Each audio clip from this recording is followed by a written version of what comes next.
माऊली कुंकू डोक्यावर पदर लुगडा आणि साडीत दिसते, याच्यानंतर याच्या घरात जा, याच्या घरच्या माय माऊली सलवार कुत्री आणि गाऊन मध्येच दिसल्याशिवाय राहणार आहे दादा. हे सर्वात शेवटची पिढी. लाज वाटते आम्हाला. अरे त्या मुसलमानाचं पोरग दिवसातून 5 वेळेस नमाज पडत असत. हिंदूच्या मुलांना आणि मुलीनं सकाळी त्या भगवंताकडे नतमस्तक होऊन कपाळाला टिक्का लावून दादा घराच्या बाहेर पडलं. लाज वाटते आम्हाला, त्या टिक्क्याची लाज वाटते. हातात एका हातात बाईच्या कळं, दुसऱ्या हातात घड्याळ, अशी भारतीय संस्कृती शोभत नाही. बाईच्या हातात कमी कमी 5-5 बांगड्या असल्या पाहिजे. डोक्यावर पदर घ्या म्हटलं तर या महिला मंडळ म्हणते आम्ही आधुनिक आहे म्हणते. चांगला आहे असलं पाहिजे आधुनिक, काही अडचणी रोड ठेवा. पण आधुनिकीकरण कसं? डोक्यावर पदर घ्या याच्यासाठी म्हणतो. जेव्हा डोक्यावर पदर घेतला जातो आणि हा पदर इथं खोचला जातो तेव्हा समोरून पोट झाकलं जातं आणि मागून पाठ झाकली जातं. याच्यासाठी डोक्यावर पदर घेतला जातो. स्वतःची सभ्यता जपली पाहिजे, स्वतःच्या संस्कृतीची लाज वाटते. आजकाल या तरुण पोट्याला सवय झाली. दिवाळी आली की म्हणते दादा आता पहिल्यासारखी मजाच नाही राहिली, पोळ्यात आता पहिल्यासारखी मजाच नाही राहिली, रंगपंचमीत पहिल्यासारखी मजाच नाही राहिली. अबे पोळ्यात मजा कशी राहील? गावातल्या पुऱ्या गायी कसायला विकल्या, गाईच दिसेना, पोळा राहिला नाही. दिवाळीच्या दिवशी आमचा घरचा बाप 7 दिवसापासून घरात उठणं आणते आणि ते उठणं दिवाळी संपेपर्यंत तसंच पडलं असते. आमच्या मायले फुरसत नसते दादा ते दिवाळी साजरी करायची. स्वतःच्या सणाबद्दल आग्रही नाही, पण त्या डिसेंबर महिन्यात तो त्याचा सण आला की आमच्या मायमाऊली स्वतःच्या पोट्याला ते लाल लाल कपडे घालते, डोक्यावर उंदराची टोपी घालते, ह्या चालला पा पा पा पा करत शाळेत. दुसऱ्या दिवशी दत्त जयंती असते दादा. म्हणजे या माय माऊलीला त्याला दत्त करावं वाटत नाही. आणि ह्या दिवसभर आमचं पोट्ट फिरते बाहेर, मेरी क्रिसमस, मेरी क्रिसमस, मेरी क्रिसमस. आणि ते लोक येले कधी शुभ दीपावली म्हणत नाही, हॅपी दिवाळी म्हणत नाही. याची जिंदगी चालली पुरी मेरी क्रिसमस मध्ये. अबे धतुऱ्या, लग्न दुसऱ्याचं नाचतं येड्या बोक्याचं काय कामाचं? स्वतःच्या लग्नातच ही वय भेट घेतली पाहिजे, स्वतःच्या लग्नातच नाचलो पाहिजे आणि स्वतःच्या लग्नात स्वतःच्या बायकोलेच हार घातला पाहिजे. दुसऱ्याच्या बायकोले हार घालून लग्न होत नसते दादा. स्वतःचीच संस्कृती जपली पाहिजे, स्वतःच्या धर्माबद्दल आग्रही असलं पाहिजे. पण नाही, स्वतःच्या धर्माची लाज वाटते.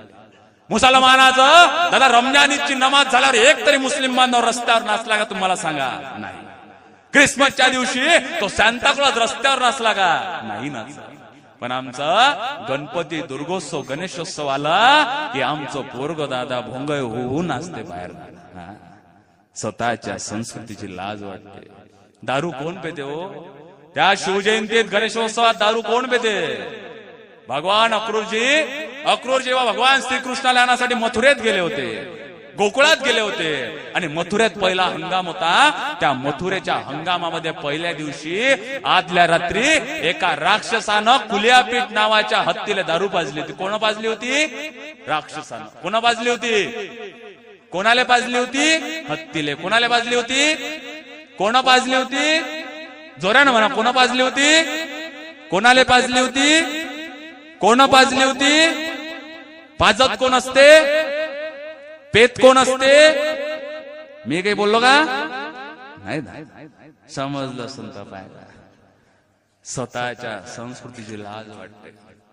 पण आजकाल संस्कृतीच्या नावाचे धिंडवळे काढण्यासाठी, त्या संस्कृतीच्या नावाचे धिंडवळे काढण्यासाठी आजपासून ते सण चालू झाले. आजपासून समजलं संत पाहिजे. आलं का? कोणता डे असते? मोठमोठे डेज असते. पाय ना त्याच्या चेहऱ्यावरची लाली. तो म्हणते काय सांगू सोपान भाऊ, 7 तारखेपासून मागच्या वर्षीपर्यंत लय प्रयत्न केले, 14 तारखेपर्यंत प्रॉफिटच नाही आलं म्हणते हातात. कोणते सण असते? आज कोणता डे आहे? कोणता डे आज?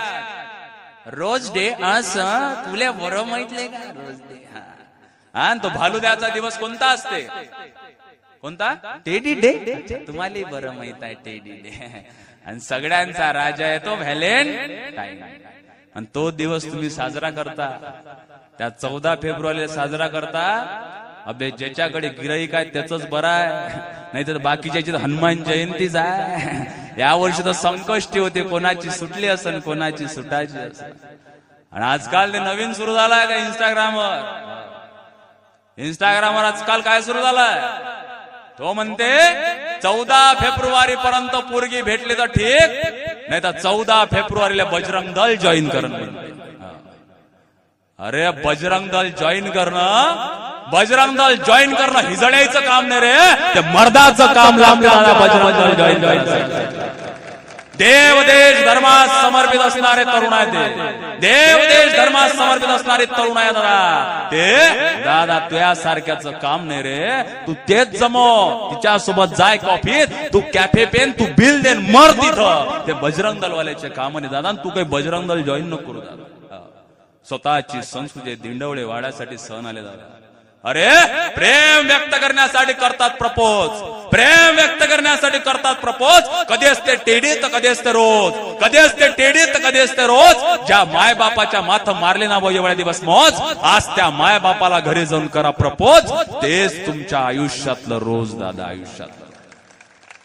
14 फेब्रुवारीचा व्हॅलेंटाईन साजरा करणं म्हणजे भारतीय संस्कृती नाही हो, स्वतःची भारतीय संस्कृती आणि सभ्यता जपली पाहिजे. त्या राष्ट्र धर्मावर प्रेम असलं पाहिजे. धर्म म्हणजे हिंदू मुस्लिम शीख ईसाई धर्म होत नाही. धर्म म्हणजे न्याय नीती आचरण आणि सत्य म्हणजे धर्म होते.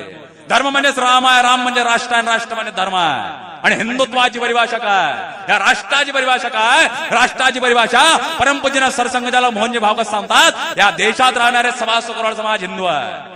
इस देश में रहने वाले 125 करोड़ समाज हिंदू है. हम जो मानते हैं वो जरूरी है, बाकी लोग क्या सोचते हैं वो जरूरी नहीं है. एका पत्रकाराने मला विचारलं, परमपूज्य मोहनजी म्हणतात की या देशात राहणारे 125 करोड समाज हिंदू आहे, तुमचं काय मत आहे. मी सांगितलं परमपूज्य मोहनजी काय म्हणतात ते मला जरूर माहित नाही, पण या देशात जन्मालेला प्रत्येक कुत्रा सुद्धा हिंदुस्थानी आहे दादा. कारण की बाहेरचे देश सांगतात की आफ्रिकन हत्ती आहे, तर या देशातल्या प्रत्येक हिंदुस्थानीनं सांगितलं पाहिजे मी हिंदुस्थानी कुत्रा आहे. राष्ट्राय इदम न मम. अरे दादा नफरत नहीं, हम प्रेम के पुजारी है.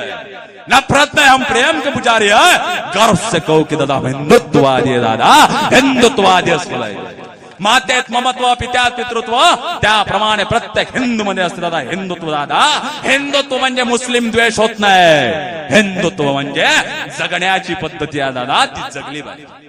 स्वतःचा राष्ट्रधर्म महत्वाचा असला पाहिजे. तो राष्ट्रधर्म कोणाला महत्वाचा आहे, तो राष्ट्रधर्म हातात ते लाल माती घेऊन तो भगत म्हणतोय एक दिवस मी लाल मातीचा बदला घेतल्याशिवाय राहणार नाही.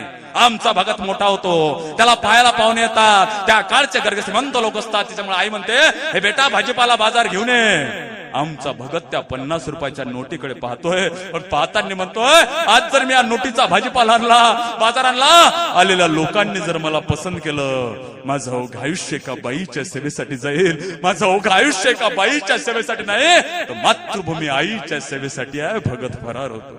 याच भगतला सौंदरचा खून यांची हत्या होते. या भगतला दादा जेलमध्ये डांबण्यात येतं. 18 दिवसानं भगतला फाशी आहे. त्याच्यामुळे शेवटची भेट म्हणून दादा आई भेटण्यासाठी जाते. एवढ्या मोठ्या लोकांमध्ये भगत दिसत नाही, त्याच्यामुळे आई आरोडी फोडते. ओय भगत वय, भगत वय म्हटल्यावर दादा लेनिनचं चित्र चरित्र वाचणारा भगत त्या सलाखापाशी येतो.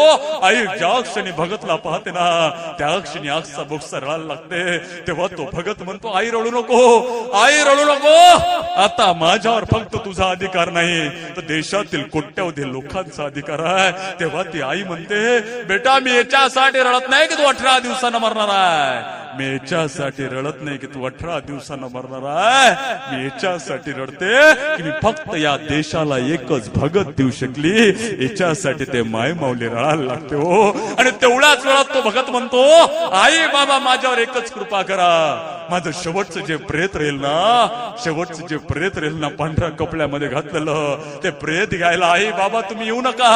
असं म्हटल्यावर 6 फुटाचा बाप, कुणाला समोर झुकणारा बाप, आगसा बोगसा रडायला लागतो आणि म्हणतो का बेटा तुझं प्रेत घ्यायला आम्ही का येऊ नये? तेव्हा तो भगत म्हणतो, आई बाबा तुम्ही असे जाल, माझं पांढरं प्रेत हातात घेऊन राहाल. तेव्हा ती इंग्रजांनी ब्रिटिश म्हणेल, हे कोणती क्रांतिकारकाची आई? मला या देशातील लोकांना सांगायचंय, मला या इंग्रजांना ब्रिटिशांना सांगायचंय, मला या देशातील नवतरुणांना सांगायचं, या देशातील नवतरुणांचं तारुण्य एखाद्या बाईच्या सेवेसाठी नसते हो, तर मातृभूमी आईच्या सेवेसाठी असते. दादा भगत दादा फाशीवर स्वतःच्या दादा लग्नापेक्षा स्वतःचा राष्ट्र धर्मावर निष्ठा महत्वाची होती. तो देशभक्त होता.